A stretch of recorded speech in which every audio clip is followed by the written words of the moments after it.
Hey, so tonight we're going to talk about something pretty wild. What if you woke up tomorrow as an American soldier fighting in World War II? Trust me, by the time we're done, you're going to be real grateful for that mattress you're lying on. Oh, and if you're enjoying these stories, I'd really appreciate a like or subscribe. Super curious where you're all listening from, so drop a comment with your location and what time it is there. Always blows my mind how people are falling asleep to this all over the world.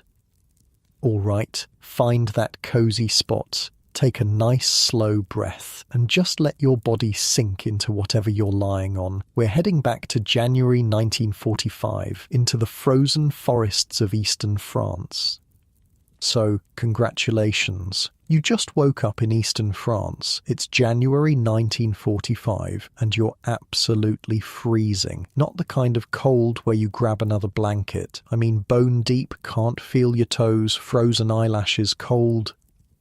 The first thing you notice is that you're sleeping on frozen ground, not a mattress, not a cot, just dirt that's so frozen it might as well be concrete. You've got a single wool blanket that's stiff with ice around the edges, and it's dusted with a layer of fresh snow that fell while you managed those precious few minutes of sleep. You're wearing the same clothes you've had on for nearly 2 weeks now, wool socks that haven't been dry since Christmas, army-issue boots that are starting to separate at the seams, layers of olive drab that smell like a mixture of sweat, dirt, and the slightly metallic scent of fear. There's a steel helmet beside you, and it's so cold that touching the metal with bare skin would be a mistake. The air smells like pine trees, gunpowder, and something else. Something vaguely sweet and horrible that you've sadly gotten used to. The smell of death. When you sit up, every muscle in your body screams in protest. Your back has been compressed against that frozen ground, your joints stiff from the cold. Nearby you can hear the sounds of other men stirring in their foxholes. Someone coughs, someone else mutters a curse, someone prays. This is the Colmar Pocket, one of the last German strongholds in France, and you, my friend, are a soldier in Company B of the 15th Infantry Regiment, 3rd Infantry Division of the United States Army. Just a few days ago, your company had over 100 men. Now, you're down to about 40. You've been fighting almost non-stop since landing in Italy nearly 2 years ago. The good news? You're still alive, which is better than a lot of guys can say. The bad news? The Germans are about to launch a massive counterattack, and you're right in their path. Look to your left. See that skinny kid checking his M1 carbine? That's Second Lieutenant Audie Murphy. He looks like he should still be in high school, doesn't he? Just 19 years old, barely 5'5", maybe 110 pounds, soaking wet. You'd never guess it. But he's already the most decorated soldier in your company, with a Distinguished Service Cross, 2 Silver Stars, and 2 Bronze Stars. The guys call him Baby because of his boyish face, but nobody makes that joke to his face anymore, not after they saw what he did at Anzio, single-handedly taking out a German machine gun nest, or in France when he killed 2 snipers and another machine gun position all by himself. The guy's either incredibly brave or has a serious death wish. Maybe both. Hey, he nods to you, his breath visible in the freezing air. Get some coffee if there's any left. Gonna be a long day. You crawl out of your foxhole, your boots crunching on the snow. The forest around you is beautiful in a stark, deadly way. Tall pine trees, their branches heavy with snow, morning mist hanging between the trunks. In the distance you can see the village of Holzwihr, about a mile away across open fields, German-held territory. The position you're holding isn't great. Your company is at the edge of a woods shaped like a U, with open fields in front of you. There's a narrow road that leads from the woods to the village. The ground is so frozen that digging proper foxholes has been nearly impossible. Most guys have only managed to scrape out shallow depressions, just enough to get their bodies below ground level. You find your way to what passes for a mess area. It's just a slightly wider part of the forest where some poor cook is trying to heat coffee over a tiny stove that gives off almost no heat. The coffee, when you get it, is barely warm and tastes like mud. But it's coffee, and the caffeine might keep you alert enough to stay alive. "Germans are moving," says a sergeant, his face weathered and lined beyond his years. Scouts spotted activity in the village. Could be nothing, could be something. You take a sip of the terrible coffee and feel it hit your empty stomach. When was the last time you ate a real meal? You can't remember. The K rations you've been living on are better than nothing, but they're not exactly home cooking. A small can of processed meat, some biscuits hard enough to break teeth, a chocolate bar that's frozen solid, and a few cigarettes. Breakfast of champions. The sun is starting to rise, casting long shadows through the trees. You hear the distant rumble of artillery, so constant that it's become like background noise. Your hands shake slightly, though whether from cold or fear, you're not sure anymore.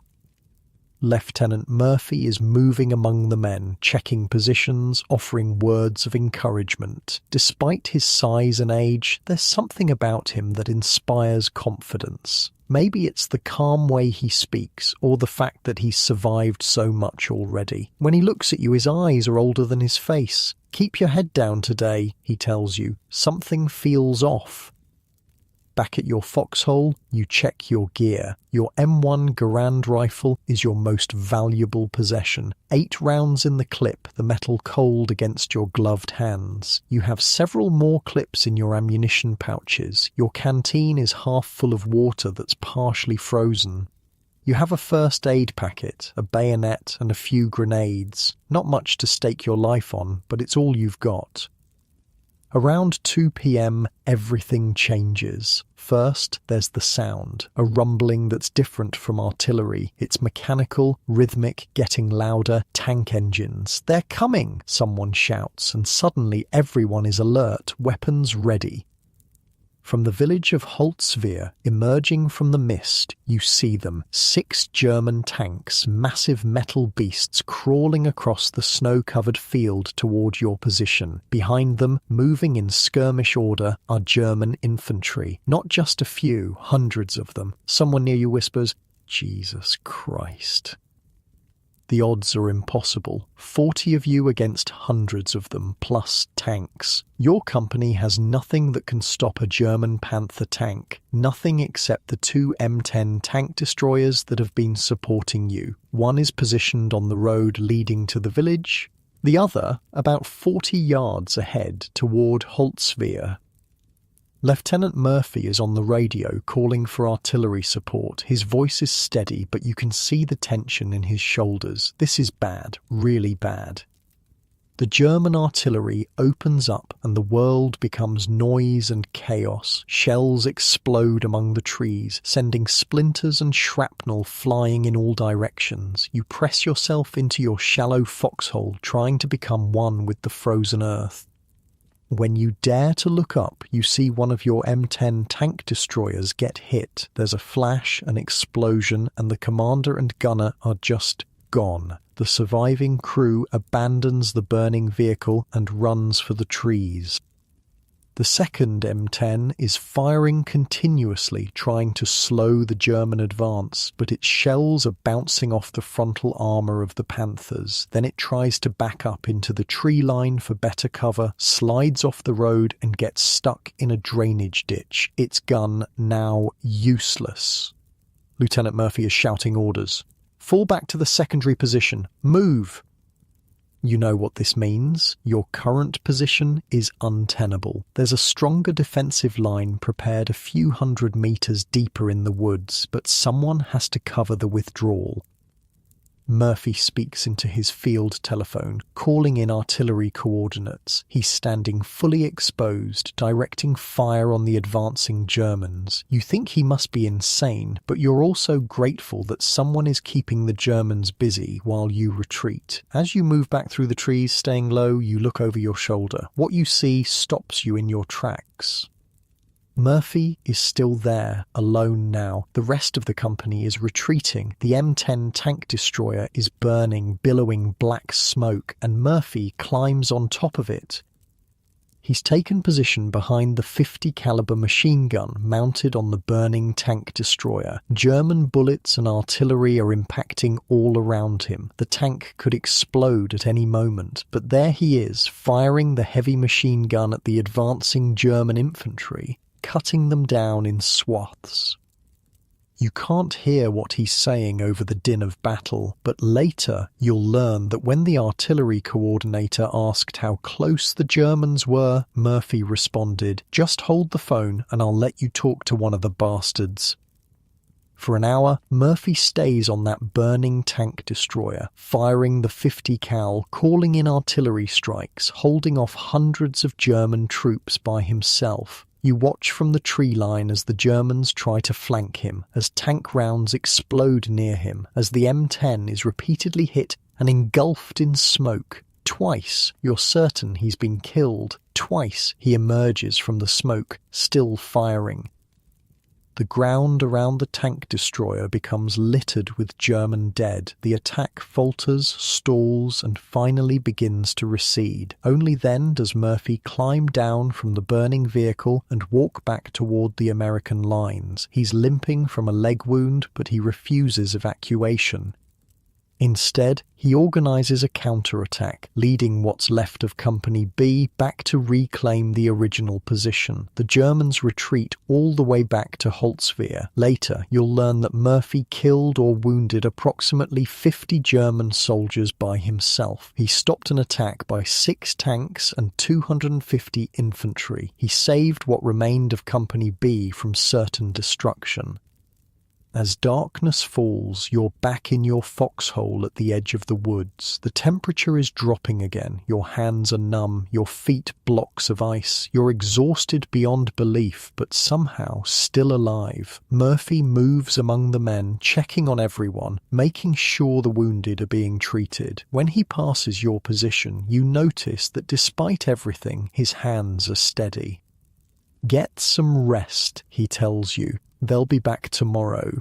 You settle deeper into your foxhole, pulling your frozen blanket around you. The stars are coming out, brilliant pinpoints in the clear winter sky. You think about home, about warm beds and hot meals, about streets where no one is trying to kill you. You shift slightly, finding that small spot where the ground isn't quite as hard beneath your hip. The cold seeps through your layers, but somehow your eyelids grow heavy. Your breathing slows and you feel your muscles relaxing one by one. In the distance, you can still hear the occasional sound of artillery, but here, in this moment, there's a strange kind of peace. You're still alive, your unit held. Tomorrow will bring what it brings. You yawn quietly, feeling your jaw crack from the cold. Your fingers finally start to warm up inside your gloves as you tuck them against your chest. The weight of your helmet on the ground beside you is oddly comforting, a small piece of protection in this dangerous world.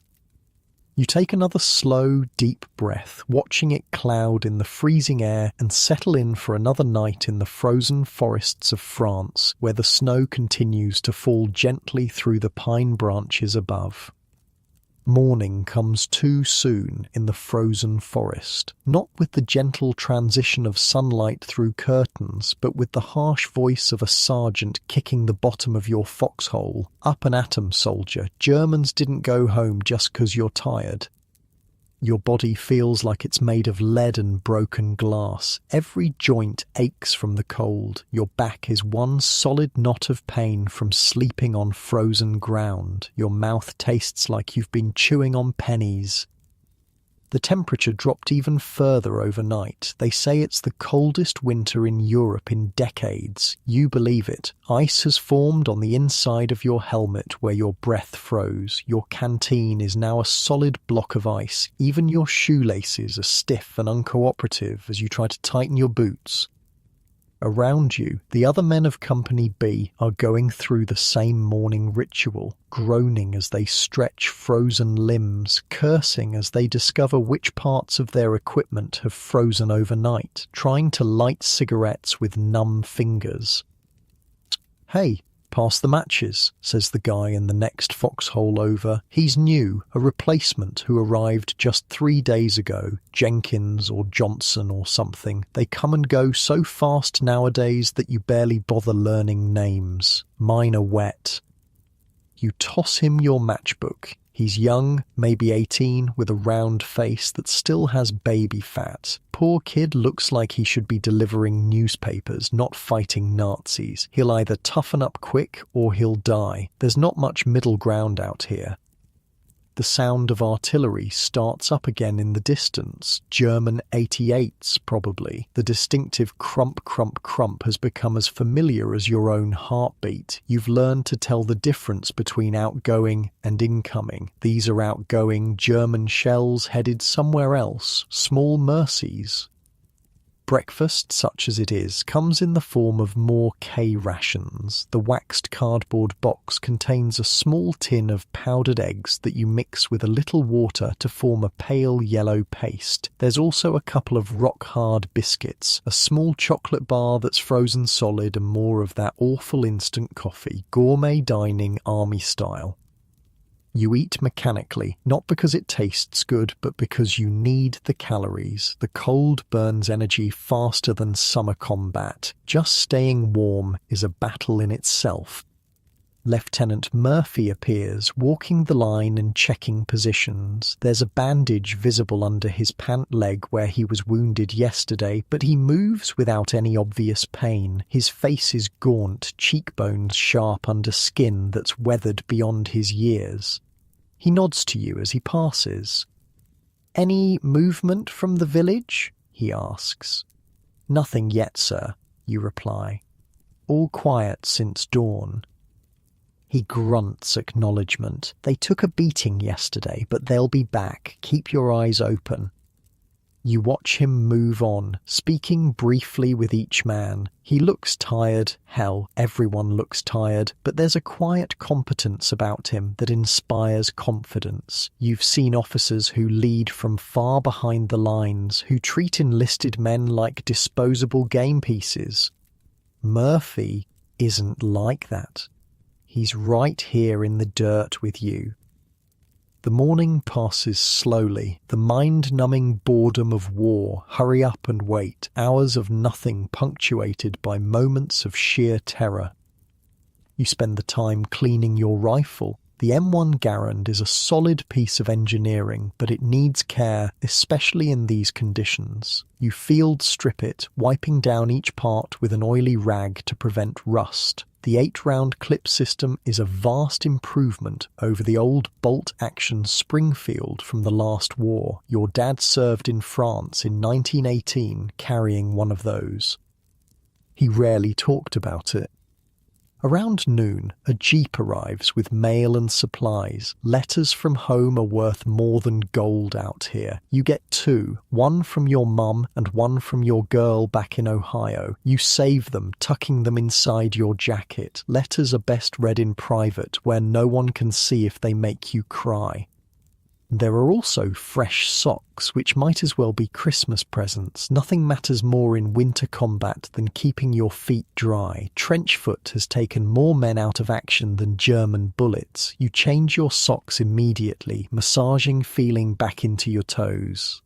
They're pale and wrinkled, but not black yet. No frostbite. Another small mercy. "Hey," says the kid who borrowed your matches. "His name is Jenkins, you've confirmed. Is it true what they're saying about Lieutenant Murphy, that he took on a whole company of Germans by himself yesterday?" You nod, tucking the damp socks inside your shirt to dry them with body heat. Saw it myself, climbed up on a burning tank destroyer and manned the 50 cal, held off the entire German attack for an hour. Jenkins whistles. "They'll give him a medal for that, won't they?" "Probably. If we live long enough for the brass to hear about it."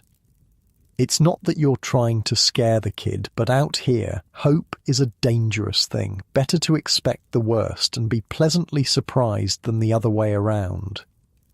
After lunch, more K-rations, this time featuring a tin of processed meat product that might generously be called ham. You're assigned to a patrol. 6 men, led by a staff sergeant named Barlow, tasked with checking the area to the north of your position for any sign of German movement. Moving through the snow-covered forest requires a specific kind of attention. Step carefully, listen constantly, watch for tracks, broken branches, cigarette butts, anything that might indicate enemy presence. The winter landscape plays tricks on your eyes. Every shadow could be a German soldier. Every rustle could be someone taking aim at you. The patrol lasts 3 hours and reveals nothing except how exhausted you all are. By the time you return to the company position, your legs feel like rubber and your lungs burn from the cold air. Lieutenant Murphy is meeting with the company's remaining officers when you get back. Their faces are serious and they're studying a map spread out on the hood of a jeep. Something's happening. Word filters down through the ranks. The Germans are pulling back from the Colmar pocket. Intelligence suggests they're redeploying forces to the east to counter the Russian advance. Your regiment is ordered to push forward tomorrow to maintain pressure and prevent any organized retreat.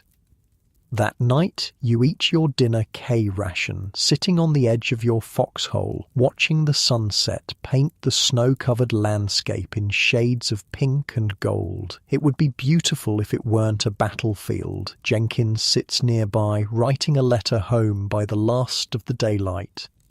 "What do you tell them?" you ask. "Your folks, I mean." He shrugs. "That I'm fine, that it's not so bad, that the food's good and I'm making friends." He folds the paper carefully. What else can you say? They'd just worry more if they knew the truth. You nod. Your own letters home are filled with the same gentle lies. No point in telling them about the constant fear, the cold that never leaves your bones, the men who disappear in explosions of red mist, there 1 second and gone the next. "How'd you end up here anyway?" Jenkins asks. "You volunteer or get drafted?" Volunteered December 41, right after Pearl Harbor. Seemed like the right thing to do. You chew on a piece of hard candy from your ration kit. You?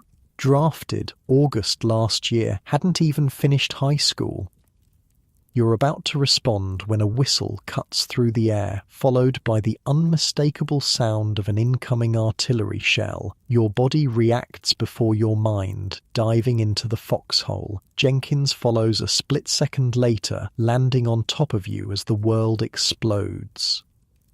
The German barrage lasts 20 minutes. 20 minutes of hell, with the earth shaking and trees shattering and men screaming. All you can do is press yourself into the dirt at the bottom of your foxhole and pray that the next shell doesn't have your name on it.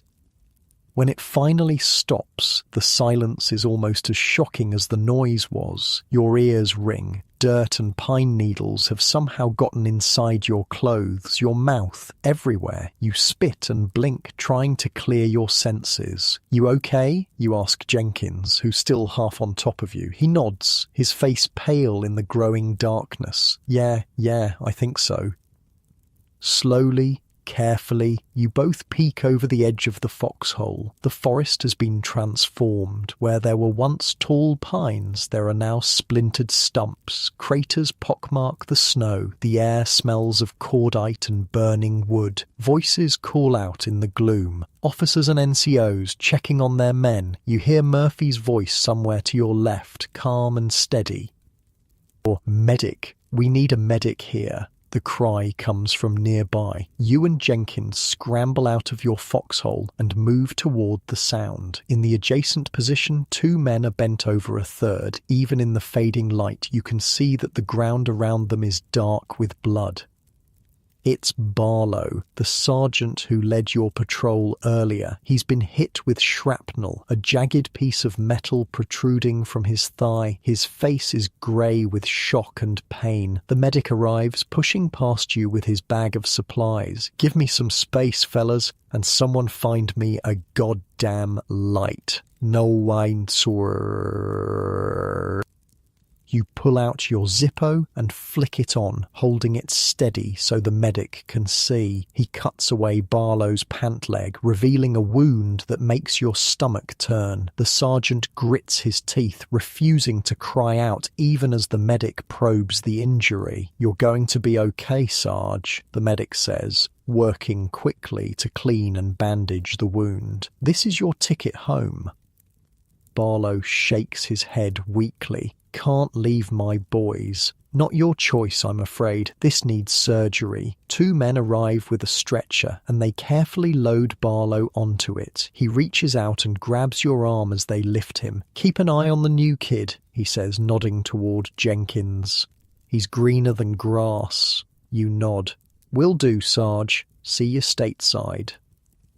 But you both know it's unlikely you'll ever see each other again. That's just how it is out here. People come and go, mostly go. You don't dwell on it. The night grows darker and colder. The scattered clouds that provided the day's light snow have cleared, revealing a vast canopy of stars.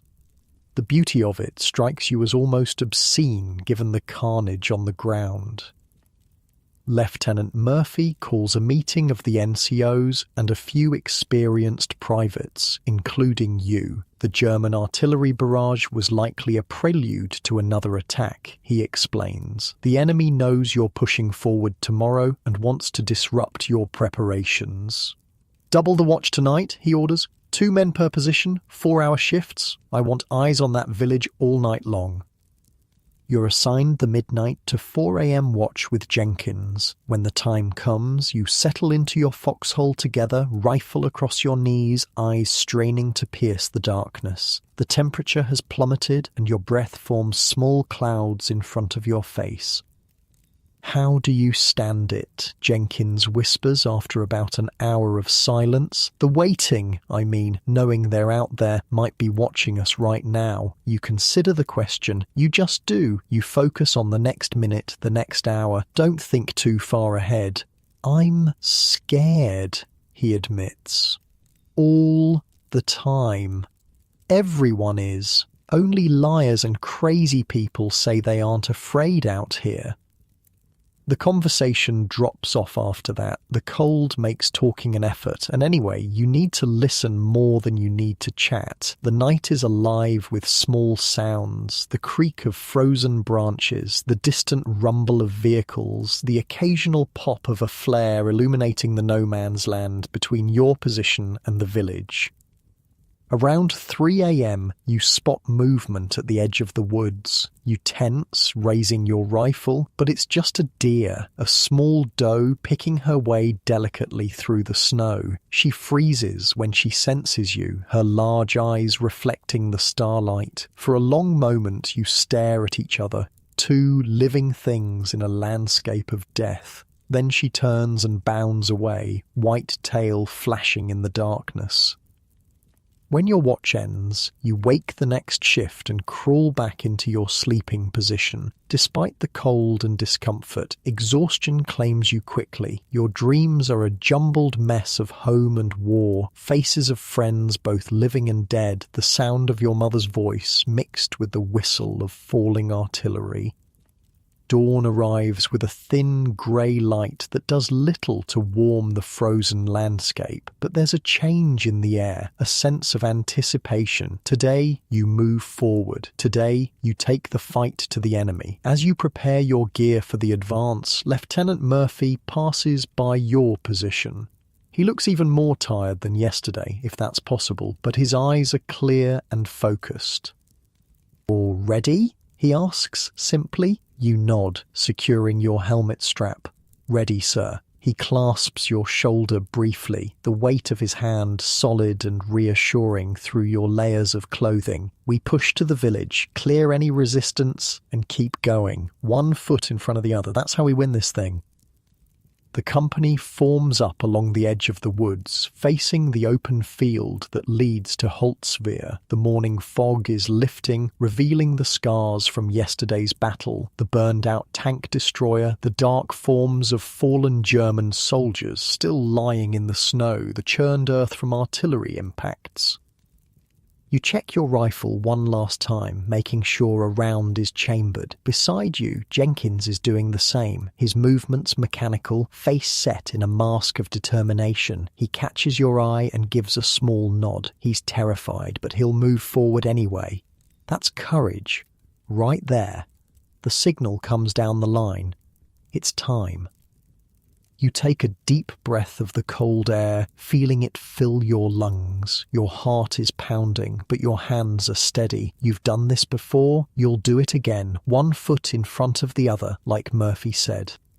As you step out from the tree line into the open field, the rising sun breaks through the clouds, illuminating the snow in a dazzling display of light. For just a moment, it's breathtakingly beautiful. Then you're moving forward, boots crunching through the frozen crust, rifle at the ready.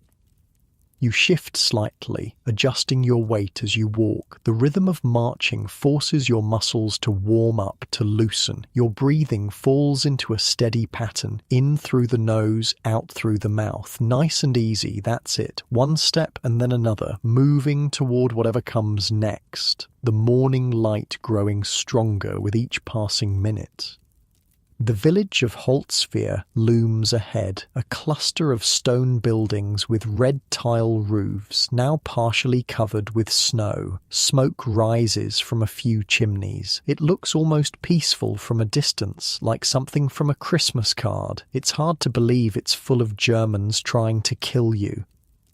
The advance across the open field is the most vulnerable part. 200 yards of exposure with nowhere to hide. Lieutenant Murphy has called in artillery support to suppress any German resistance, but artillery is never precise. The shells land with thunderous impacts, kicking up fountains of snow and dirt around the village perimeter. You move in short rushes. 5 men go forward while others provide covering fire. Then another group moves up, leapfrogging toward the objective. The weight of your gear, rifle, ammunition, grenades, canteen, first aid kit, entrenching tool, feels heavier with each step through the knee-deep snow. Halfway across, the Germans open up with machine gun fire. The distinctive rattle of the MG-42, Hitler's buzzsaw the men call it, cuts through the air. Bullets snap overhead and kick up snow around your feet. You dive forward, pressing yourself into a shallow depression in the ground. "Contact front!" someone shouts unnecessarily, as if the bullets weren't announcement enough. Next to you, Jenkins is flat on his belly, eyes wide with fear. You've been here before, but this is his first time under direct fire. You can see the panic rising in him. "Keep your head down," you tell him. "When I say move, we go together. 3 o'clock direction, toward that fallen tree." "Got it?" He nods, not trusting himself to speak. You wait for a pause in the firing, then tap his shoulder. "Move." Both of you scramble up and sprint toward the fallen tree trunk about 15 yards away. The machine gun opens up again, but you're moving targets now, harder to hit. You slide into cover behind the tree just as bullets thunk into the wood. Jenkins is breathing hard, more from fear than exertion. "Jesus Christ," he gasps. "You're okay," you tell him. "Just keep moving forward. That's all you got to do." All along the line, the company is doing the same dance. Rush, take cover, provide suppressing fire for others, rush again. It's agonizingly slow progress, but it's progress. Murphy is up ahead with the lead element, directing the advance. Even from a distance, you can pick him out, not by his size, which is unimpressive, but by how he moves. Deliberate, focused. He points, gestures, and men respond instantly to his commands. Natural leadership. The artillery has done its job. Several buildings at the edge of Holzwehr are damaged, and the German fire is becoming sporadic rather than sustained. You make another rush forward, closing the distance to the first buildings. Urban combat is its own special hell. The village consists of about 30 buildings clustered around a small central square. Each one could hide snipers, machine gun nests, or troops waiting to ambush you. Each window is a potential firing position, each doorway a possible death trap. You clear buildings in teams of 4. One man kicks in the door, 2 enter with weapons ready, covering different sectors, while the 4th provides security outside. It's a dangerous, nerve-wracking process. The first house you enter with Jenkins and 2 other men is a small farmhouse. The interior is freezing cold but shows signs of recent occupation. Dirty dishes on the table, beds that have been slept in, a pot of something unidentifiable, now frozen solid, still sits on the stove. "Where are the civilians?" Jenkins asks, looking around at the abandoned home. "Evacuated, if they're lucky," you reply, "or hiding in cellars, or dead. This place has changed hands 3 times in the last month." You continue through the village, building by building. Some are empty. In others you find German soldiers, sometimes alive and fighting, sometimes wounded, occasionally dead from the artillery barrage. The wounded are treated according to the rules of war, their weapons confiscated, and they're sent to the rear under guard. By midday, most of Holzwehr is in American hands. The remaining Germans have retreated to the far side of the village. Company B has suffered only light casualties, 3 wounded, none killed. It feels like a victory, small but significant. You and Jenkins find yourselves in what was once a bakery. The ovens are cold, but the faint smell of bread still lingers. Your stomach growls in response. When was the last time you had fresh bread? Months ago, at least. "Think there's anything to eat in here?" Jenkins asks, rummaging through cupboards. "Doubt it. Germans would have taken anything edible." But he persists, and to your surprise, discovers a jar of preserved cherries hidden behind some flour sacks. The 2 of you sit on the floor and pass the jar back and forth, eating the sweet fruit with your fingers. It's the most delicious thing you've tasted in weeks. "Should we share?" Jenkins asks, mouth red with cherry juice. You consider it for a moment, then shake your head. "Spoils of war, kid. Enjoy it while you can." Through the window, you can see other soldiers moving through the village, securing positions, setting up machine guns at strategic points. Lieutenant Murphy is conferring with the other officers in the village square. Maps are spread out on the hood of a jeep that somehow made it this far forward. After finishing the cherries, you join a group assigned to check the church at the centre of the village. It's a small stone building with a modest steeple, probably 100 years old or more. The heavy wooden door is partially open. Inside, the church is dim and quiet, illuminated only by what sunlight filters through stained glass windows. The air smells of candle wax and ancient stone. Pews are arranged in neat rows, and a simple altar stands at the front. It seems untouched by the war raging outside its walls, except for the bodies.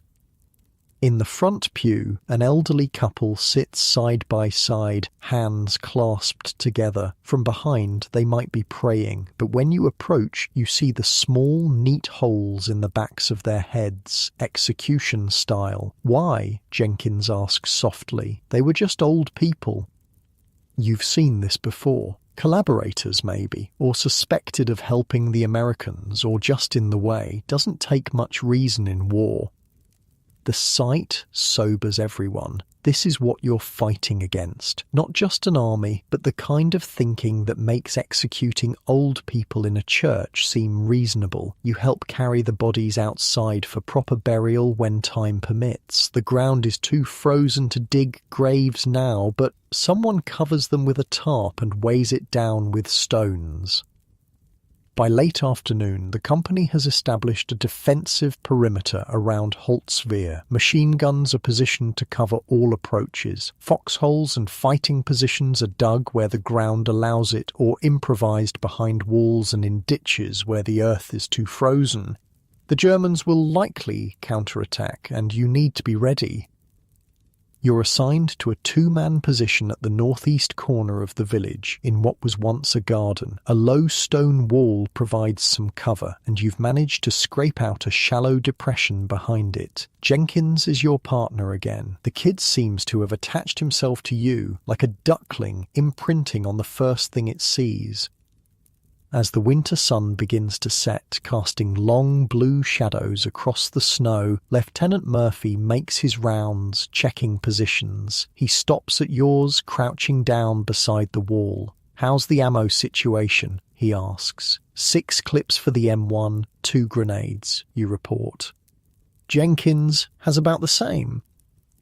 Murphy nods. "Should be getting a resupply tonight, but make it last just in case. Any movement out there?" "Nothing yet, sir." He studies the open field beyond the village, his eyes narrowed. "They'll come from the east, most likely. Forest provides cover for their approach. Keep your eyes open."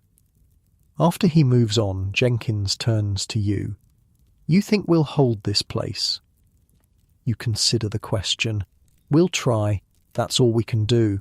The temperature drops rapidly as darkness falls. The clear day gives way to a night of brutal cold. Your breath forms crystals on your scarf. Any exposed skin quickly becomes numb. You and Jenkins take turns on watch, one sleeping for an hour while the other keeps lookout.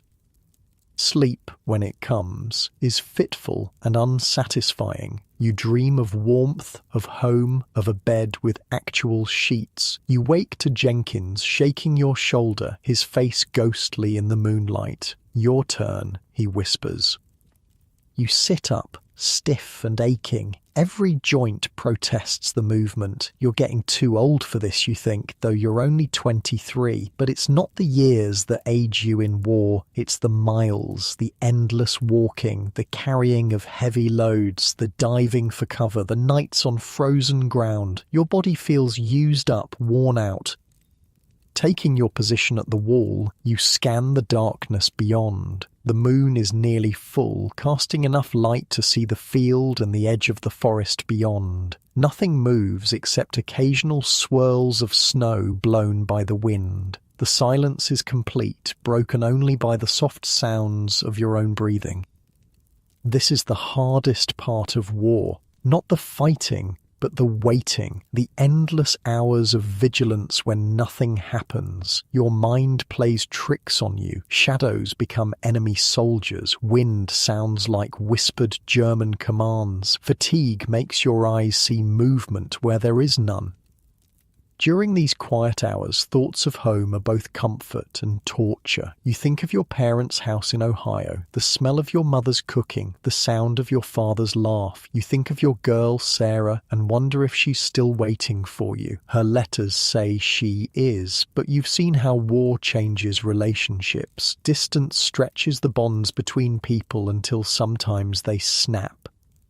A soft shuffle beside you indicates Jenkins has given up on sleep. He sits next to you, rifle across his knees. "Can't sleep?" you ask. "Feet are too cold," he admits. "Thought I'd keep you company instead." You share a cigarette, cupping your hands around the glow to prevent it from being seen from a distance. It's against regulations, but small comforts become incredibly important out here. The harsh tobacco burns your throat but spreads a momentary warmth through your chest. "You got someone waiting back home?" Jenkins asks, passing the cigarette back. "Girl named Sarah. Been together since high school. You?" He shakes his head. "Nah, never had much luck with girls. Too shy, I guess. You'll find someone when you get back. Women love a man in uniform. If I get back," he says quietly. You don't offer false reassurances. You both know the odds. Instead, you change the subject. "Tell me about your home. Where you from?" Little town in Pennsylvania, coal mining country. My dad works in the mines, wanted me to follow him, but I was hoping the army might give me a chance at something else. He laughs softly. Careful what you wish for, right? The conversation meanders through the night, quiet voices in the darkness. You learn that Jenkins has 3 younger sisters, that he was captain of his high school baseball team, that he wanted to be a teacher someday. In return, you tell him about your life in Ohio, your job at the auto plant before the war, your plans to marry Sarah when you get home.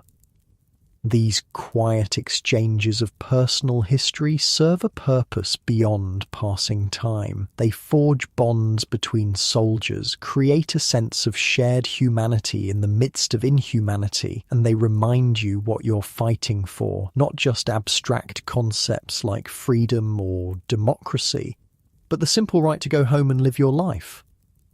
Dawn comes with a change in the weather. Clouds move in, heavy and grey, and snow begins to fall. Not the light, dry snow of previous days, but wet, heavy flakes that quickly accumulate. Visibility decreases rapidly. I don't like this, you mutter, peering into the swirling whiteness. Perfect cover for an attack.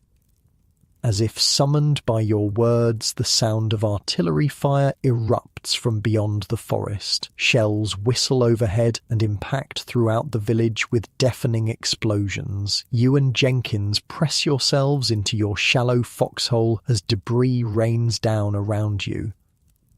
The barrage continues for 20 minutes, systematic and thorough. The Germans are walking their artillery across the entire village, leaving few areas untouched. When it finally stops, there is a moment of eerie silence, broken only by the calls of wounded men and the crackle of fires that have started in several buildings.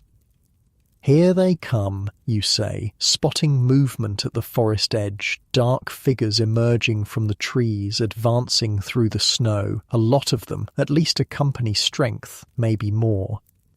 You fire your rifle at the approaching Germans, taking careful aim. The M1 bucks against your shoulder. You work the action, firing again and again until the clip is empty. The distinctive ping as it ejects signals you to reload. Jenkins is firing too, his shots more hesitant but finding targets nonetheless. All along the village perimeter, American weapons open up. The heavier chatter of 30 caliber machine guns joins the sharp crack of rifles. The Germans keep coming, using the snowfall as cover, moving in short rushes just as you did during your own advance. An enemy machine gun opens up from somewhere to your right, its rounds snapping overhead and chipping the top of the stone wall. You duck lower, pulling Jenkins down with you. "We need to relocate," you shout over the noise. "That MG has our position." Staying low, you both move laterally along the wall, finding a new firing position where a fallen tree adds to your cover. The German advance continues despite mounting casualties. They're determined to retake Holtzwihr. Through a break in the snowfall, you spot a German officer directing the attack. He's standing partially exposed, gesturing to his men. You take careful aim, control your breathing, and squeeze the trigger. He drops. The German advance falters momentarily, then continues with renewed intensity. A mortar round lands close enough to shower you with dirt and snow. Your ears ring from the concussion. Jenkins looks at you with wide eyes, checking if you're hit. You give him a thumbs up, though you feel a warm trickle of blood from your left ear. The battle rages for over an hour. The Germans press forward to the very edge of the village before the American defences finally stall them. Artillery support arrives, landing with devastating effect among the exposed enemy troops. They begin to fall back, first in small groups, then in larger numbers. By mid-morning, the attack has been repulsed. The field between the village and forest is littered with dark forms in the snow, fallen German soldiers. The village itself has suffered significant damage. Several buildings are burning despite the snow. The church steeple has been hit and partially collapsed.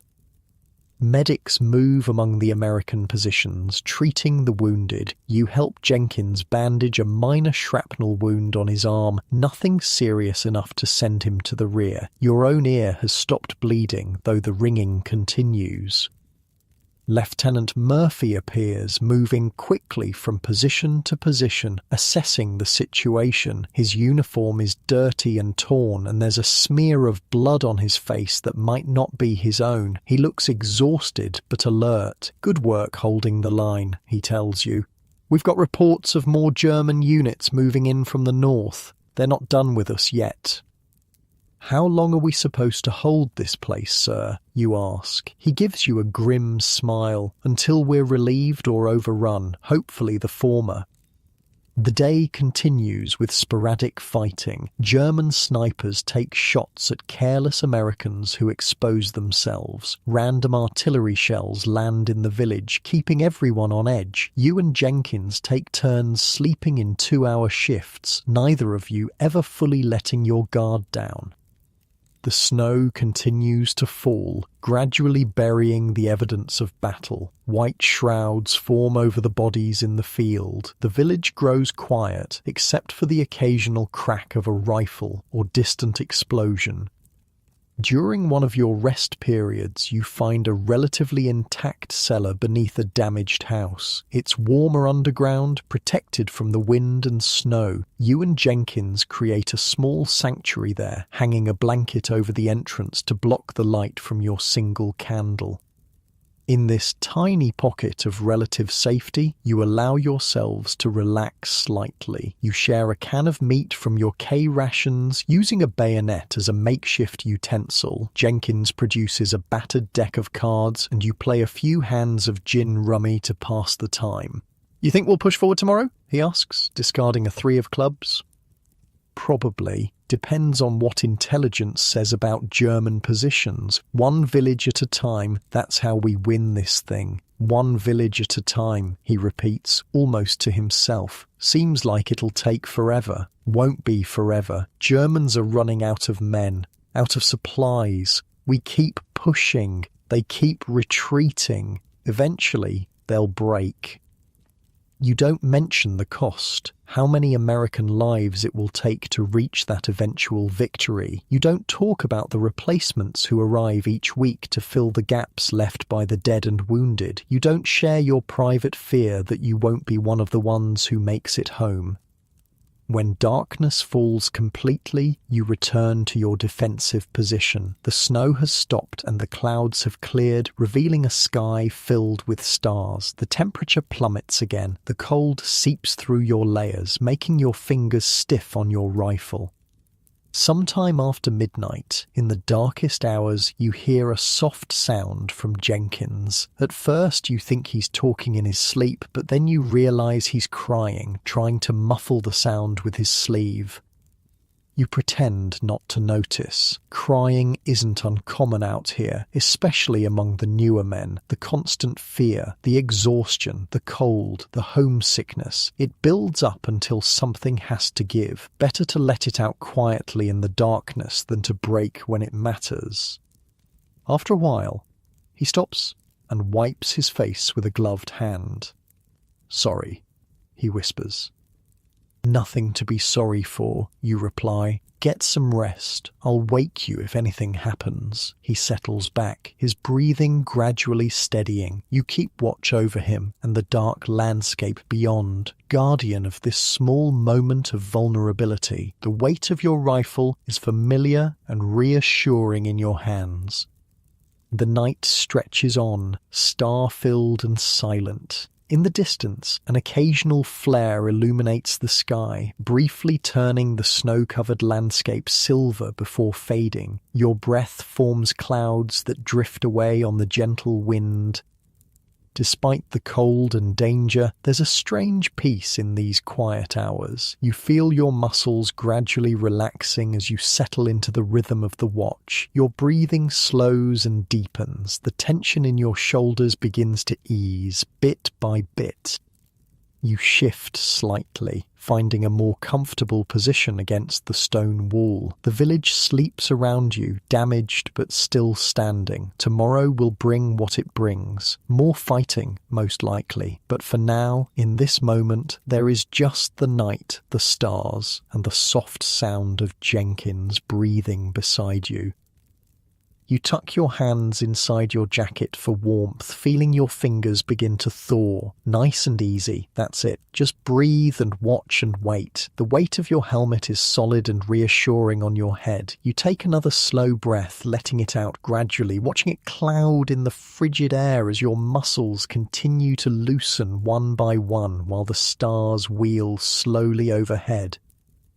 Morning brings a clear sky and renewed activity. You're awakened by the sound of vehicles, American trucks and jeeps entering Holtzville from the west. Reinforcements, finally. You nudge Jenkins, who blinks awake with the momentary confusion of a man who doesn't remember where he is until the harsh reality crashes back. Looks like we're getting some help, you tell him, nodding toward the convoy.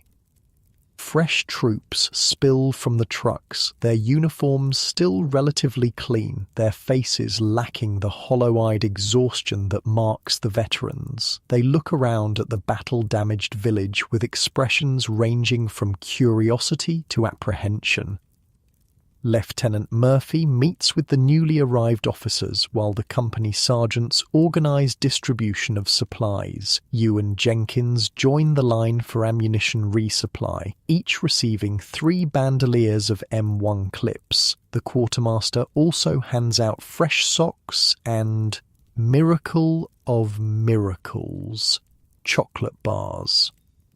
"Or real Hershey's," Jenkins says, eyes lighting up as he pockets his. "I'm saving this for a special occasion." You're more practical, unwrapping yours immediately and taking a bite. The sweetness is almost shocking after weeks of bland K rations. "Special occasion is now, kid. Might not get another chance." Orders come down through the sergeants. The company is moving out in 1 hour, pushing northeast toward the Rhine. Intelligence reports indicate the Germans are establishing a new defensive line about 10 miles ahead. Your job is to keep them on the run, prevent them from digging in too deeply. You use the hour to prepare. First priority is your feet. You find a relatively intact building with a working pump and manage to get enough water to wash your socks. While they dry near a small fire, you inspect your feet carefully. No signs of trench foot yet. The skin is wrinkled and pale, but not blackened or swollen. You massage feeling back into them, then put on your fresh socks, saving the newly washed pair for tomorrow.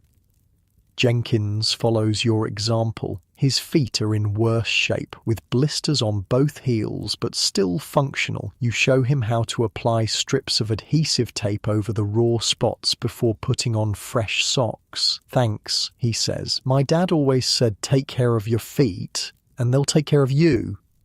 Smart man. Your dad.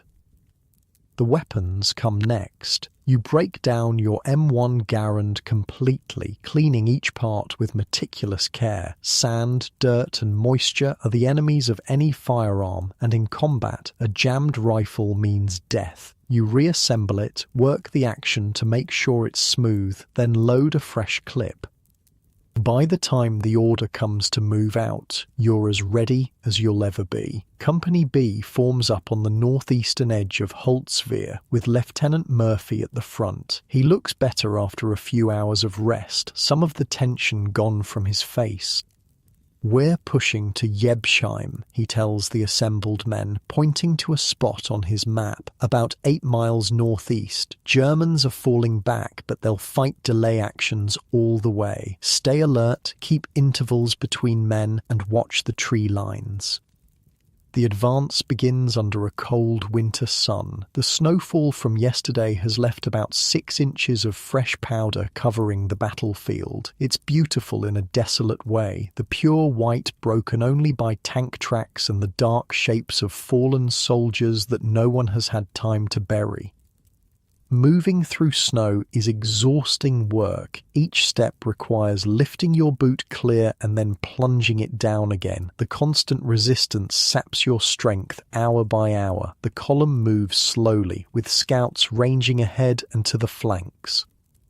Around midday, you reach a crossroads where a stone farmhouse stands alone amidst bare fields. The scouts report it appears abandoned, but Murphy takes no chances. He orders a squad to clear it while the rest of the company provides covering fire.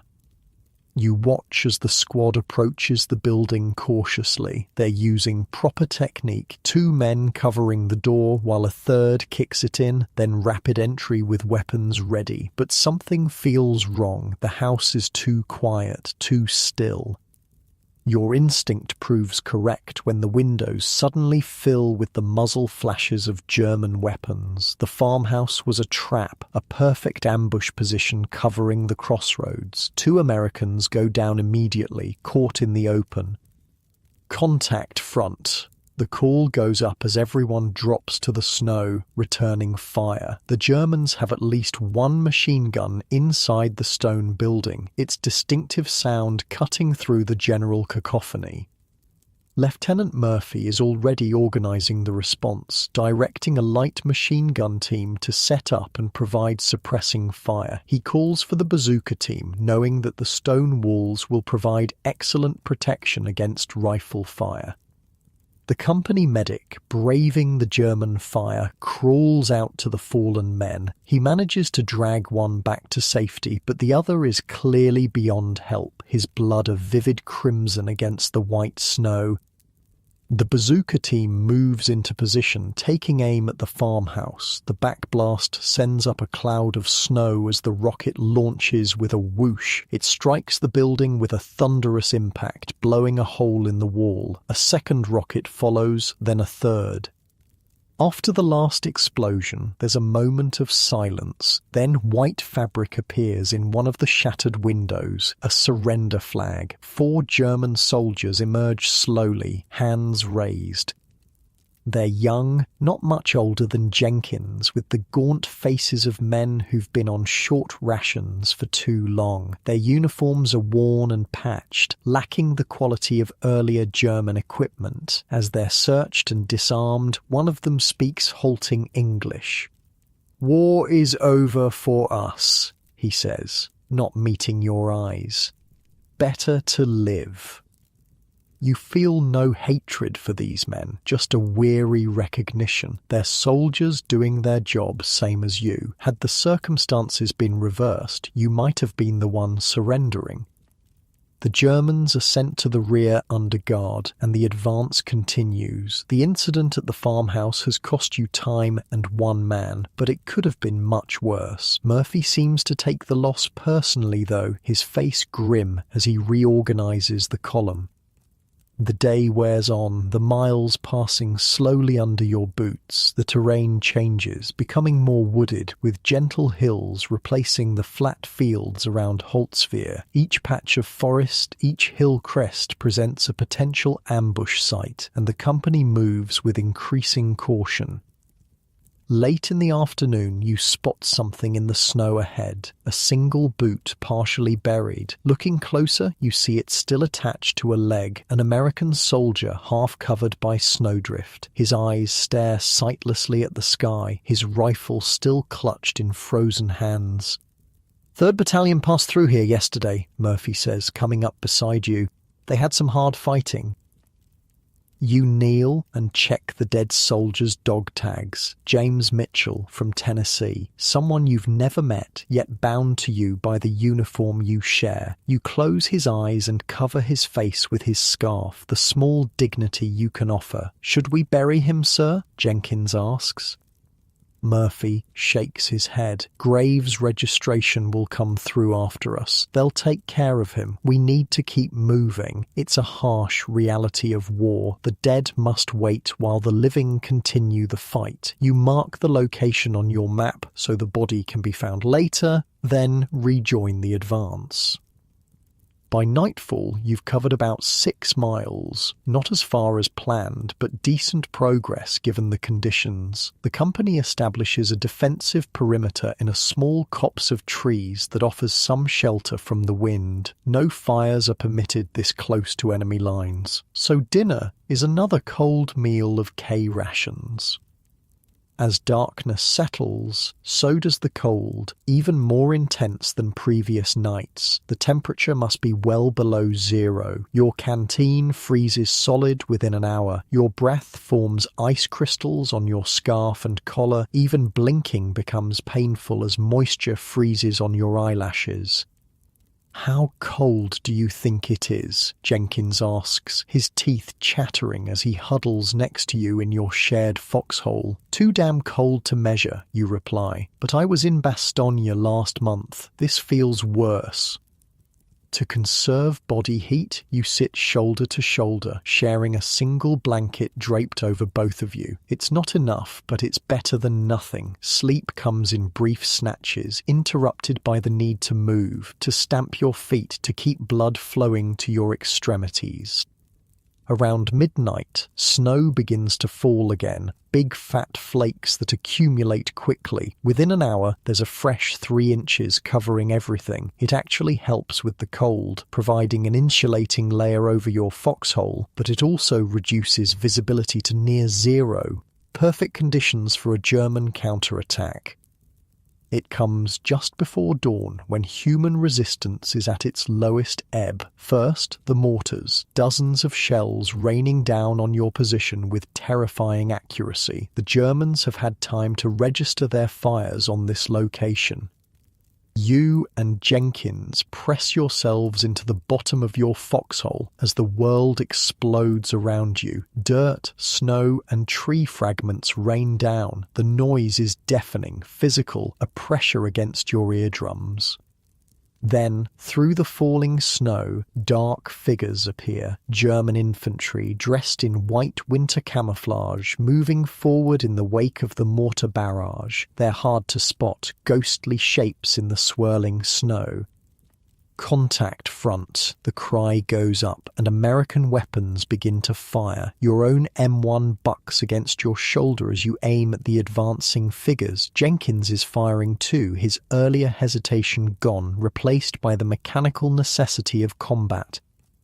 The Germans press forward despite casualties, using the limited visibility to their advantage. They're getting close, too close. You hear German voices now, shouting commands. A stick grenade lands nearby, exploding with a sharp crack and spraying fragments overhead. "Running low," Jenkins says, slapping his ammunition pouches. You toss him one of your bandoliers. "Make 'em count." The fight becomes confused, chaotic. Germans appear and disappear in the swirling snow. Some fall to your fire, others press forward. A group breaks through the American line to your left, threatening to flank your position. Lieutenant Murphy's voice cuts through the chaos, directing a squad to seal the breach. Even in the middle of a swirling battle, he maintains situational awareness, adjusting the defense as needed. You spot a German officer directing the attack, his gestures animated as he points toward the American positions. Taking careful aim, you squeeze the trigger. He drops. The German advance falters momentarily, then resumes with renewed fury.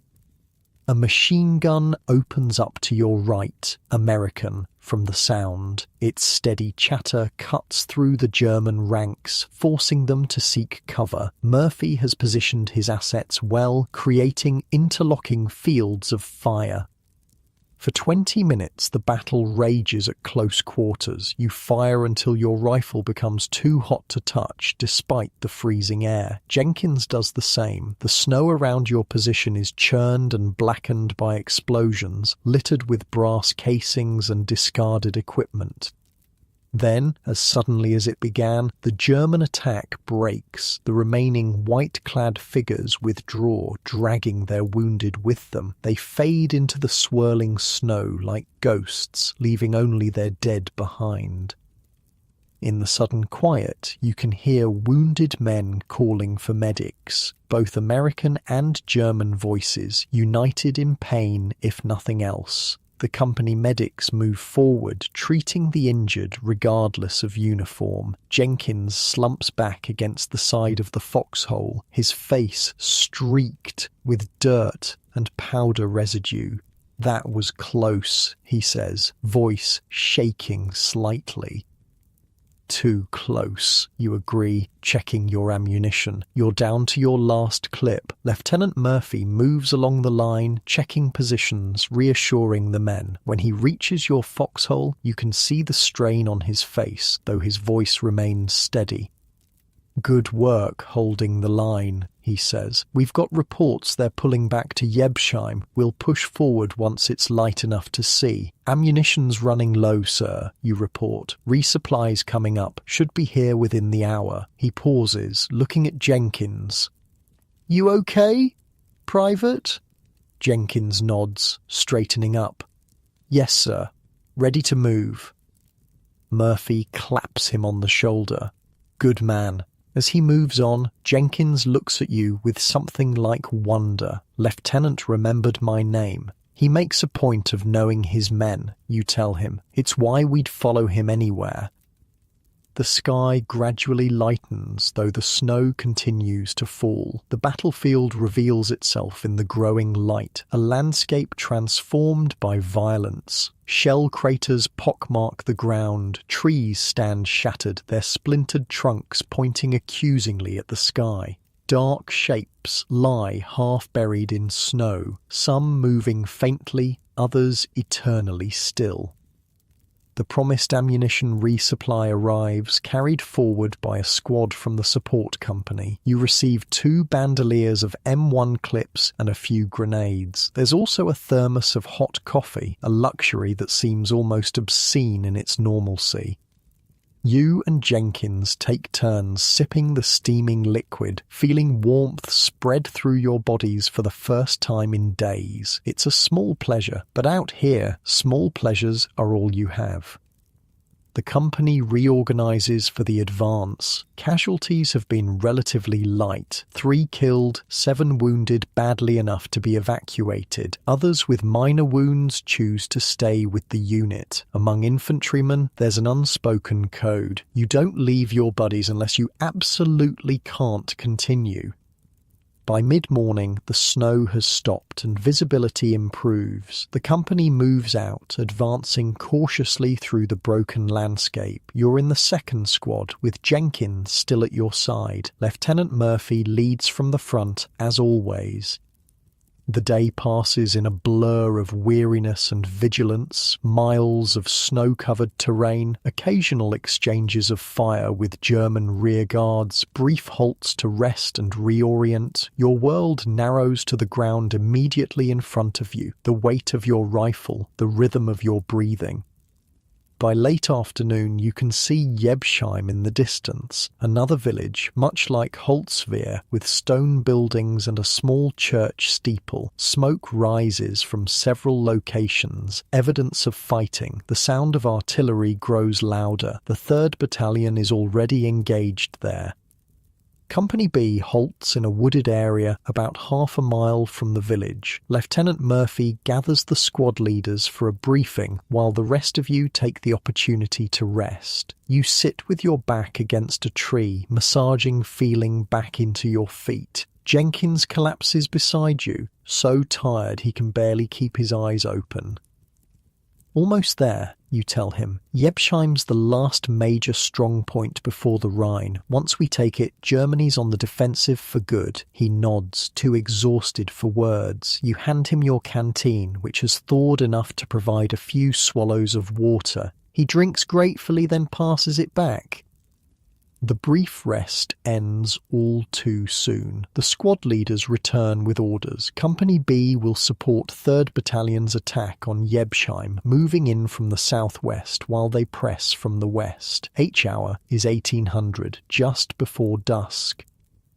You check your watch, an old Bulova that had been your father's. It's 16:45, less than an hour to prepare. You help Jenkins to his feet, and together you inspect your weapons one last time. His hands are steady now, his movements efficient. He's changed since you first met him, transformed by the crucible of combat from a green replacement into a soldier. Listen, you tell him as you adjust your helmet strap. Stay close to me when we go in. Urban fighting is different, faster, more confusing. Keep your head on a swivel and watch the windows. That's where they'll have their machine guns. He nods seriously. I'll stick with you. As the company forms up for the advance, Lieutenant Murphy moves among the men, offering a word of encouragement here, a nod of approval there. When he reaches you and Jenkins, he pauses. This is likely to be tough, he says candidly. Germans know the Rhine is their last natural barrier. They'll fight hard for Jebsheim. We'll fight harder, sir, you reply. He smiles slightly, the expression transforming his boyish face. I know you will. That's why we're going to win. At precisely 1800, the artillery opens up, American guns laying down a preparatory barrage on Jebsheim. The ground shakes with the impacts. Smoke and dust rise above the village. After 5 minutes of this, the signal comes to advance. The company moves forward in extended order, each man 5 yards from the next, to minimize casualties from artillery or machine gun fire. The ground slopes gently down toward the village, offering little cover beyond occasional snowdrifts and frozen drainage ditches. Halfway to the first buildings, the Germans open up with machine guns. Their fire is disciplined, sweeping back and forth across the American line. Men drop to the snow, some hit, others taking what cover they can find. You and Jenkins dive into a shallow ditch, pressing yourselves into the frozen earth. Crawl forward, you shout over the noise. Use the ditch for cover. Together, you begin to move, elbows and knees digging into the hard ground, rifles held above the snow. It's slow, exhausting progress, but it keeps you alive. Others are doing the same all along the line, inching toward the village under heavy fire. Lieutenant Murphy is directing a machine gun team to set up and provide covering fire. He seems to have no concern for his own safety, moving from position to position, completely exposed at times. You've seen this before, his apparent disregard for danger that borders on recklessness, but is actually calculated risk-taking. The sun is setting now, the light fading rapidly. In the growing darkness, muzzle flashes stand out starkly against the buildings of Jebsheim. The American advance continues, relentless despite casualties. This is what infantry does, absorbs losses and keeps moving forward. You reach the outskirts of the village as full darkness falls. The first buildings loom ahead, their windows dark and ominous. Street fighting is about to begin, the most dangerous kind of combat, where death can come from any direction. Lieutenant Murphy gathers a group of men, including you and Jenkins. We need to clear these buildings one by one, he says, his voice calm despite the bullets snapping overhead. 4-man teams, standard procedure. I'll take the first house. Davis, you're with me. Johnson and Williams, you too. You feel a moment of relief that you and Jenkins aren't in the first team, followed immediately by shame at the thought. Murphy catches your eye, and there's understanding there. He knows. He's felt the same fear, the same relief, the same shame. Second team follows 1 minute after we enter, he continues. That's you, Richards. Take Jenkins, Miller and Thompson. Clear the building to the right of ours. You nod, accepting the responsibility. Yes, sir. Murphy checks his watch. Synchronize now. We go in exactly 3 minutes.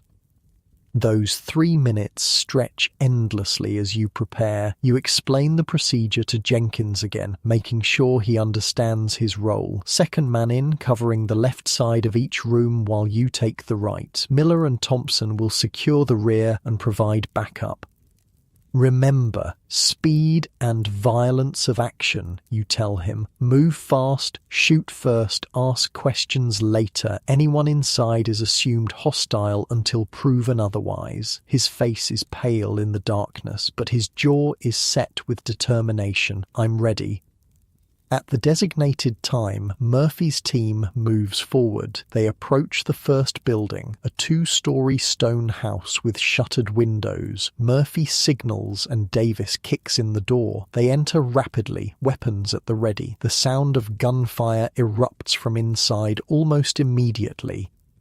You count the seconds, then signal your own team forward. The next building is similar, possibly a small shop with living quarters above. Its door is already partially open, which puts you instantly on alert. Could be a trap. Drawing a grenade from your belt, you pull the pin and toss it through the doorway. The explosion is deafening in the confined space. Before the dust settles, you're through the door, Jenkins right behind you. The front room is empty except for scattered furniture and the debris from your grenade. You move quickly to the next room, covering the right side as Jenkins takes the left. It's a kitchen, also empty, though a pot still sits on the cold stove.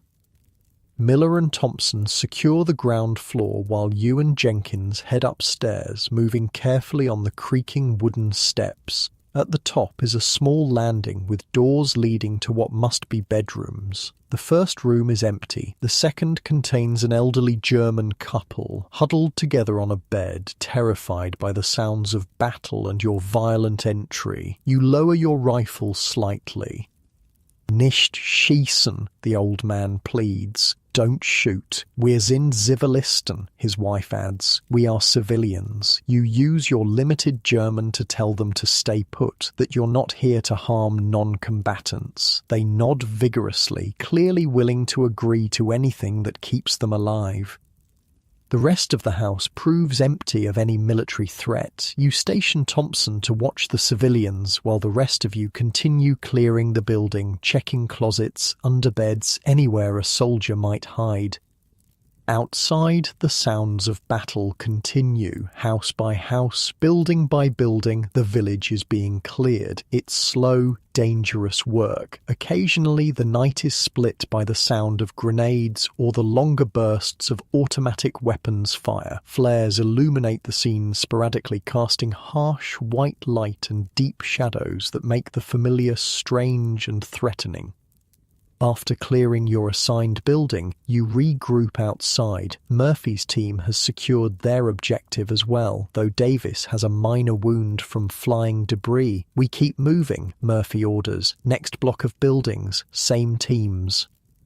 And so it goes. Through the long night, the pattern repeats. Approach, enter, clear, secure. Some buildings are empty, others contain civilians, terrified and cowering. A few hold German soldiers who either fight to the death or surrender when they realize their position is hopeless.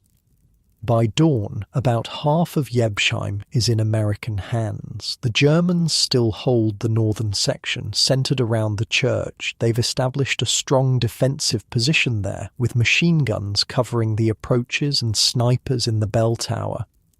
Your team has been fortunate so far, suffering no casualties despite several close calls. Jenkins has performed well, his initial nervousness replaced by a focused determination. You find yourself proud of him, of how far he's come in just a few days. As the sky lightens, revealing a clear winter day, Lieutenant Murphy calls a halt to allow the men to rest and resupply. The company establishes a temporary command post in a relatively intact building near the center of the secured area. Ammunition is distributed, the wounded are treated, and cold rations are consumed with the mechanical actions of men too tired to even taste what they're eating. You find a corner to sit in, your back against a wall, rifle across your knees. Jenkins joins you, his face streaked with dirt and sweat despite the cold. He offers you a cigarette and you accept gratefully, cupping your hands around the match flame. "How long do you think it'll take to clear the rest?" he asks, gesturing toward the northern part of the village where occasional shots still ring out. You exhale a stream of smoke, considering. "Another day, maybe 2, depends on how stubborn they are." He nods, looking thoughtful. "And after that?" "We keep going, all the way to Berlin, if that's what it takes." The conversation drops off as exhaustion claims you both. You don't quite sleep. That would be dangerous even here. But you drift in a twilight state, aware of your surroundings but detached from them. Your muscles gradually relax, one by one, the tension of combat seeping away for these few precious moments of rest. Jenkins's head droops against your shoulder, his breathing deepening. You let him sleep, keeping watch with half-lidded eyes. Around you, other men do the same, grabbing moments of rest where they can. Lieutenant Murphy moves among them, checking on everyone, making sure the wounded are cared for, that ammunition is distributed fairly. Despite having been awake and fighting as long as anyone, he shows few signs of fatigue beyond a slight stiffness in his movements. When he reaches your position, he crouches down beside you. "Get some rest while you can," he says quietly. "We move again at noon." You nod, too tired for words. He places a hand briefly on your shoulder, a gesture of understanding and support, then moves on to the next group of men. Outside, the winter sun climbs higher, its light filtering through broken windows to cast geometric patterns on the floor. The sounds of battle have diminished to occasional single shots, snipers probably from both sides seeking targets of opportunity. In this strange, suspended moment between fighting, you allow yourself to relax more deeply. The weight of your helmet feels heavy on your head, but you don't remove it. Danger is still too close. Your eyelids droop despite your best efforts to stay alert. Your breathing slows, matching rhythm with Jenkins beside you. The wall at your back is cold but solid, a small piece of stability in a world gone mad. You shift slightly, finding a more comfortable position as your muscles continue to loosen. Just a little rest, you tell yourself, just enough to be ready for what comes next. Through the broken window, you can see a patch of blue sky, startlingly bright and peaceful. It reminds you of home, of summer days that seem to stretch forever, of a time before war consumed your world. You take a slow, deep breath, savoring the memory and the momentary peace. Your rifle lies across your knees, its weight familiar and oddly comforting. Your hands rest on it lightly, ready to bring it up at the first sign of danger. But for now, just for these few precious moments, you allow yourself to drift in the borderland between wakefulness and sleep, your body gradually surrendering to exhaustion while some small part of your mind remains vigilant. The too brief rest ends with Lieutenant Murphy's voice cutting through your half-sleep. "Saddle up, we're moving out." You blink away the fog of exhaustion and nudge Jenkins, who wakes with a startled expression, momentarily forgetting where he is. Reality crashes back quickly enough. "Time to go," you tell him. Outside, the winter sun is high in a clear blue sky. The temperature has risen slightly, turning the snow wet and heavy underfoot. The sounds of fighting have intensified again, mostly from the northern section of Jebsheim around the church. The plan, as Murphy explains it, is simple but dangerous. Company B will advance through the narrow streets toward the church square, clearing buildings as they go. The Germans have established their main defensive position there, with machine guns and snipers covering all approaches. Intelligence says they've got about a company strength dug in around the church, Murphy tells the assembled squad leaders. They're well supplied and determined to hold. This is going to be house to house, street to street fighting all the way. You check your gear one last time. Full ammunition pouches, grenades on your belt, canteen refilled with water that tastes strongly of iodine purification tablets, K-rations stuffed in your pockets, rifle cleaned and oiled despite your exhaustion. Jenkins does the same beside you, his movements now almost as practiced as your own. He's a quick learner, adaptable. If he survives this war, he'll do well in whatever comes after. The advance begins at 1300 hours, with Company B moving up the main street toward the church square. The Germans have had time to prepare their defences, and they've done so expertly. Every intersection is covered by machine gun fire. Snipers occupy upper floors of buildings, targeting anyone who exposes themselves for more than a few seconds. Progress is painfully slow. You move from doorway to doorway, from building to building, always in danger, always alert. The Germans contest every foot of ground with fanatical determination.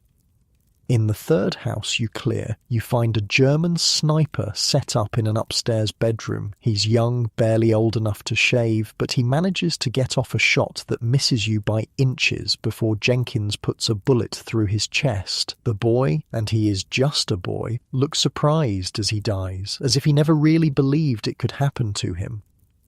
He couldn't have been more than 16, Jenkins says, his voice shaking slightly as you search the body for intelligence. Hitler's scraping the bottom of the barrel now, you reply. Volkssturm units, old men and boys. The real soldiers are mostly gone. You find a letter in the boy's pocket from his mother in Bavaria. You can't read most of it, but you recognize a few words. Liebe, love, vermissen, miss, zurückkommen, come back, promises that will never be kept now. Despite your exhaustion and the numbness that combat brings, you feel a pang of regret. This boy was someone's son, someone who loved him and prayed for his safety. Now he's just another casualty in a war that's already claimed millions. You pocket the letter, not as a trophy, but because it seems wrong to leave it here with his body. Maybe someday it can be returned to his family, a small comfort in their grief. The advance continues, building by building. By late afternoon, Company B has pushed to within 100 yards of the church square. The casualties have been mercifully light. 2 men wounded badly enough to be evacuated, several more with minor injuries who choose to continue fighting. Lieutenant Murphy calls a halt at the last row of buildings before the open square. The church is clearly visible now, its stone walls pockmarked by artillery impacts, its steeple damaged but still standing. German machine gun positions are set up around its perimeter behind sandbags and rubble. Moving across that open space would be suicidal. We need to flank them, Murphy says, studying the situation through his binoculars. Richards, take your squad through these buildings to the right. See if you can find a position to enfilade their machine guns from the side. You nod, gathering your squad. 8 men, including Jenkins. The buildings Murphy indicated are a row of connected shops with apartments above, their rear walls backing onto an alley that might provide covered approach to the flank of the church square. Moving through the buildings is dangerous. Close quarters work. Each doorway, each room could hide enemies. You proceed methodically, clearing as you go, communicating with hand signals to maintain silence. In the third building, you find what you're looking for, a second-floor window that offers a clear view of the German positions from the side. Their machine guns are all oriented toward the main approach, leaving their flank relatively exposed. You set up your squad's Browning automatic rifle, manned by Private Wilson, at the window. The bar is a powerful weapon, capable of laying down substantial suppressive fire. The rest of the squad takes positions at other windows, ready to support the attack.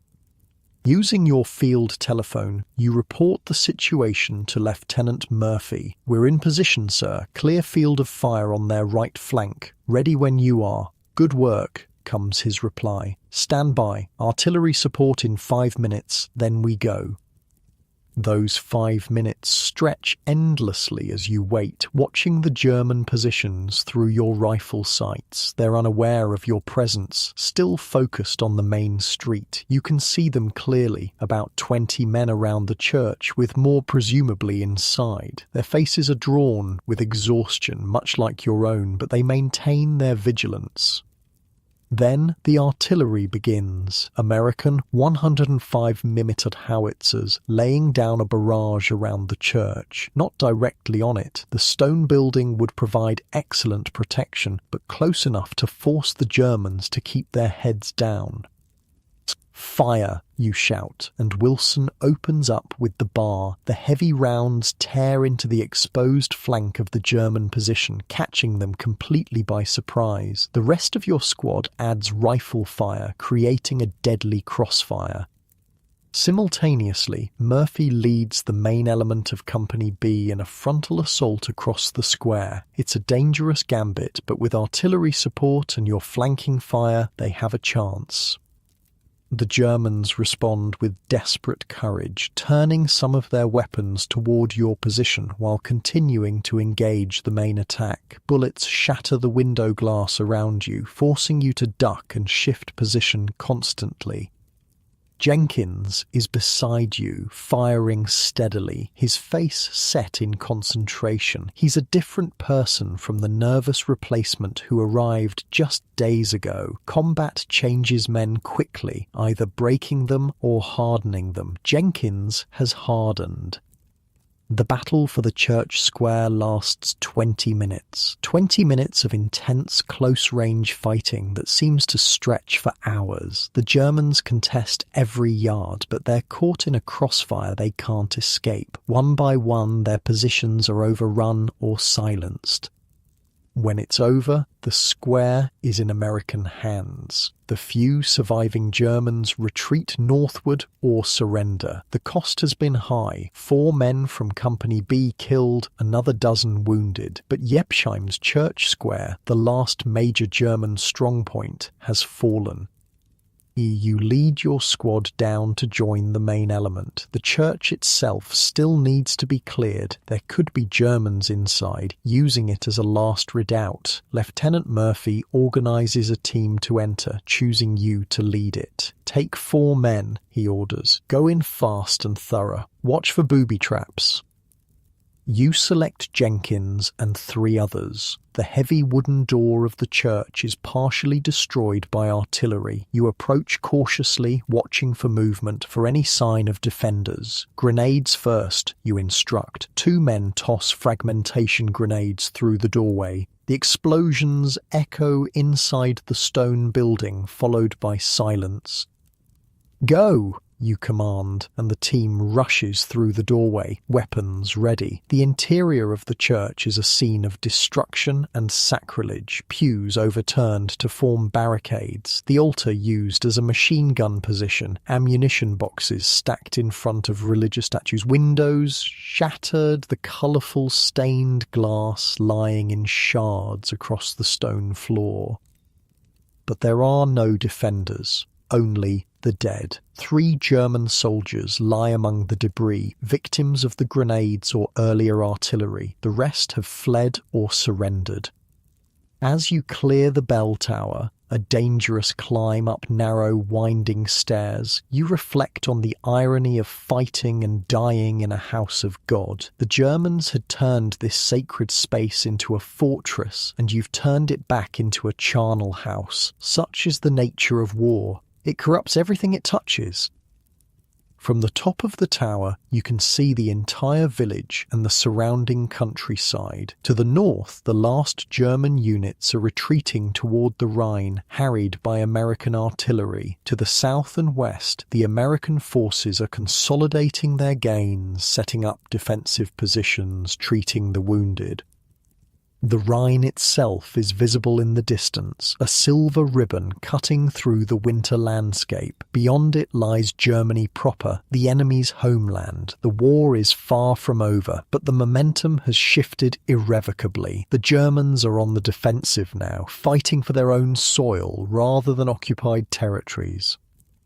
You descend to report to Lieutenant Murphy. "Church is clear, sir. Good observation point from the tower." He nods, studying his map. "Good work. Get your men some rest. We'll hold here tonight, push on toward the Rhine tomorrow." The remainder of the day passes in the mundane tasks that fill the intervals between fighting. Ammunition is redistributed, the wounded are evacuated, defensive positions are established in case of counterattack, rations are consumed without enthusiasm but with the knowledge that they're necessary fuel. As darkness falls, the temperature drops again, though not as severely as previous nights. You find shelter in a partially damaged house near the church square. The roof has a hole from artillery fire, but the walls are intact, and there's a fireplace where a small, carefully shielded fire provides welcome warmth.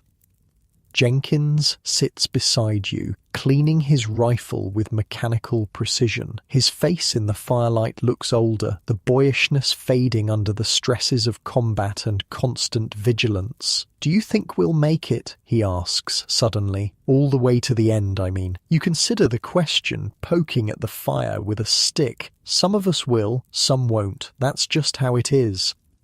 Those aren't great odds. Better than they were a year ago. Germans are running out of everything. Men, materials, time. They're fighting on their home ground now, which makes them dangerous, but they can't win. They know it. We know it. It's just a matter of how long it takes and how many more have to die before they accept it.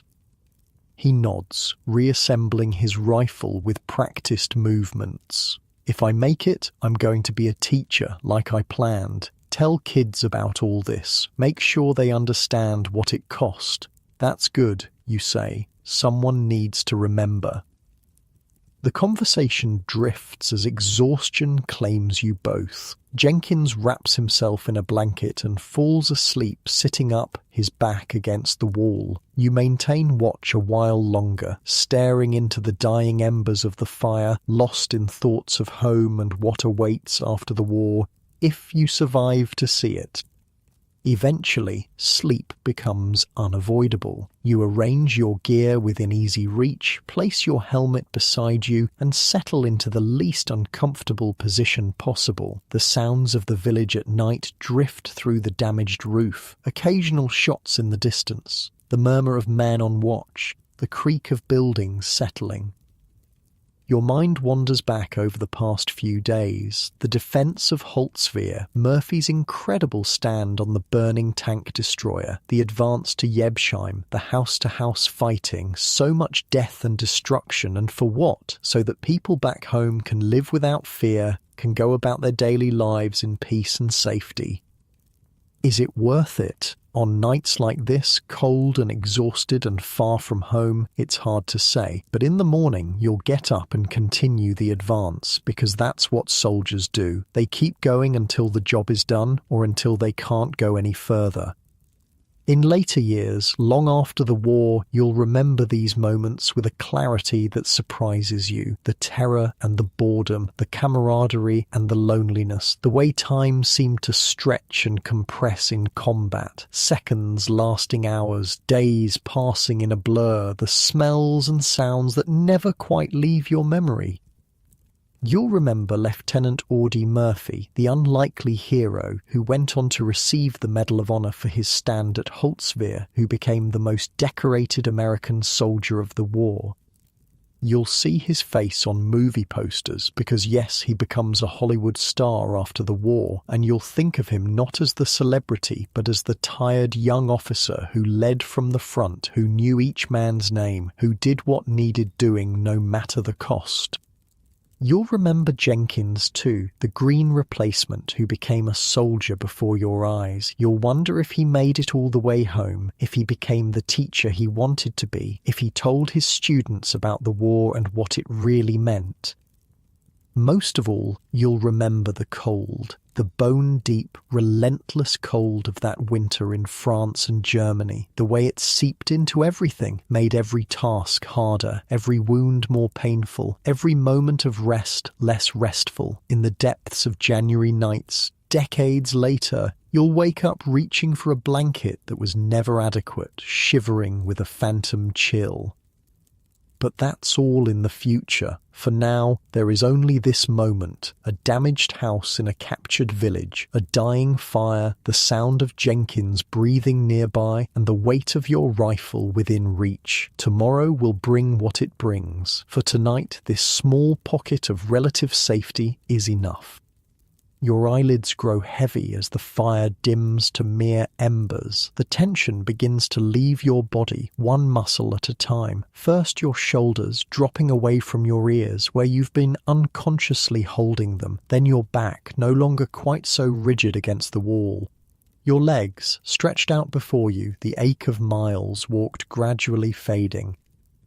Your breathing slows, deepens, in through the nose, out through the mouth. The rhythm of it becomes almost hypnotic, lulling you further towards sleep. The sounds around you, Jenkins's soft snoring, the occasional pop from the cooling fire, the distant noises of the village begin to blur together, forming a backdrop that's strangely comforting in its familiarity.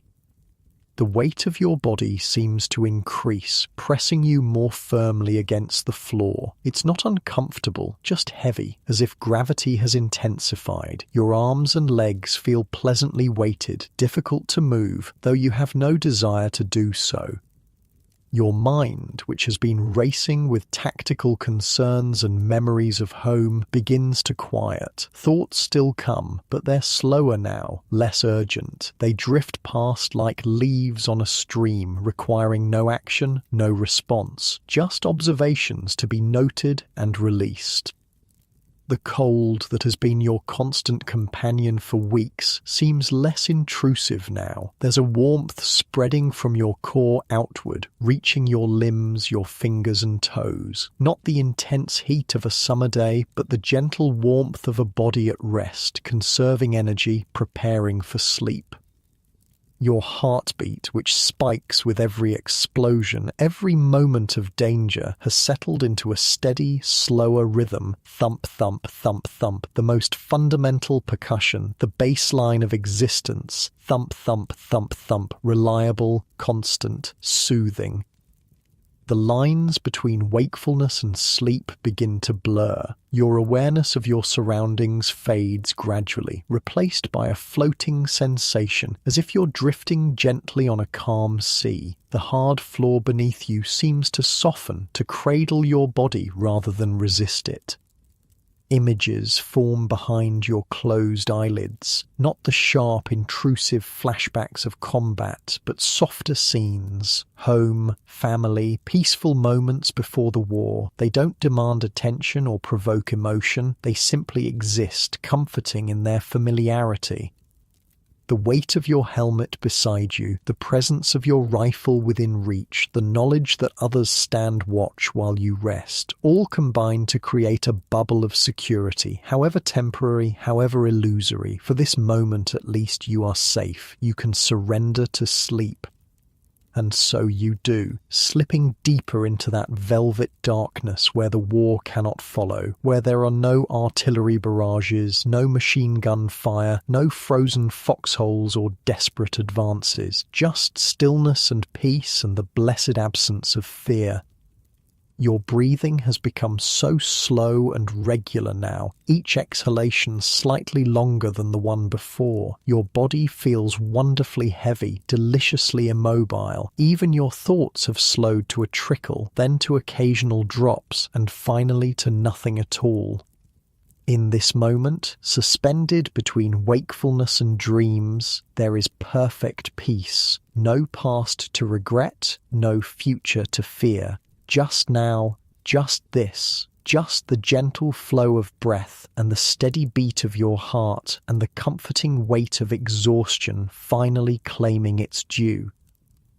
Sleep comes, not as a dramatic plunge, but as a gradual submersion, a sinking into depths that welcome and enfold you. The last flicker of conscious thought acknowledges that tomorrow will bring more fighting, more danger, more cold, but that is tomorrow. Tonight there is only rest, deep, complete, healing rest.